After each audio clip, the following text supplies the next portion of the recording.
Alors en effet, c'est une première. L'idée est née il y a un an. Le constat qu'on a fait, c'est que les entrepreneurs de l'ex-Basse-Normandie se connaissaient bien, les entrepreneurs de l'ex-Haute-Normandie se connaissaient bien, mais entre eux, ils ne se connaissaient pas. On s'est dit, il faut créer un lieu, il faut créer un moment où ils vont pouvoir se retrouver. Ça, c'est le premier point de départ. Le deuxième, c'est qu'on fait un peu écho, ou en tout cas, on s'appuie sur l'organisation de l'université d'été du MEDEF, et puis de ses petits frères, c'est-à-dire des événements comme celui-là qui avaient eu lieu à Bordeaux, à Lille ou à Strasbourg, et qui ont lieu tous les ans. La seule chose, c'est que là, on a souhaité le faire au niveau de l'échelle de la région, c'est une première, de l'échelle de la région de Normandie. Voilà les deux, à la fois la raison, le point de départ, et puis on ne partait pas de rien, puisqu'on s'est appuyé sur des expériences qui existaient déjà.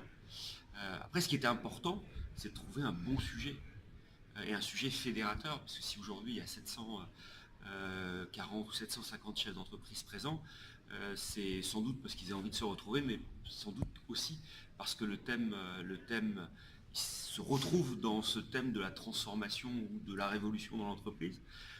On vient de voir tout au long de cette journée que ça a touché beaucoup de sujets, de l'intelligence artificielle, de la digitalisation, mais aussi le bien-être au travail, de la marque employeur. Enfin, voilà, il y a eu tellement de thèmes abordés aujourd'hui, c'est pas encore tout à fait terminé, qui sont autour de ce sujet majeur, encore une fois, qui touche toutes les entreprises de 10 personnes aux entreprises de plusieurs milliers de personnes, et puis tous les secteurs d'activité.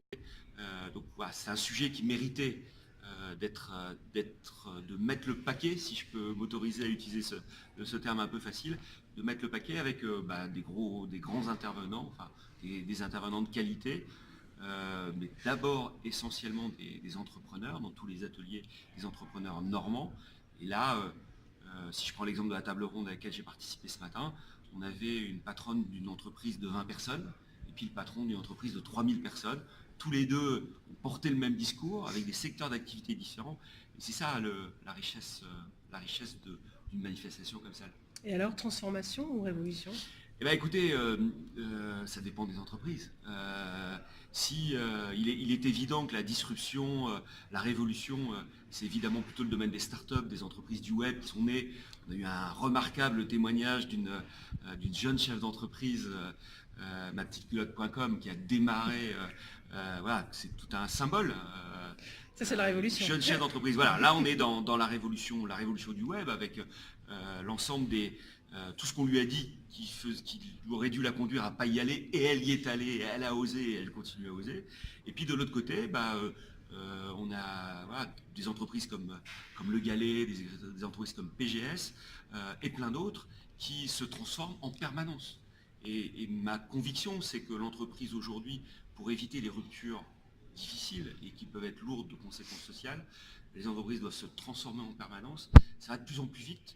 Ça a été dit, redit et re-redit aujourd'hui. Ça va de plus en plus vite. Et c'est pour ça que cette transformation doit être un mode de vie.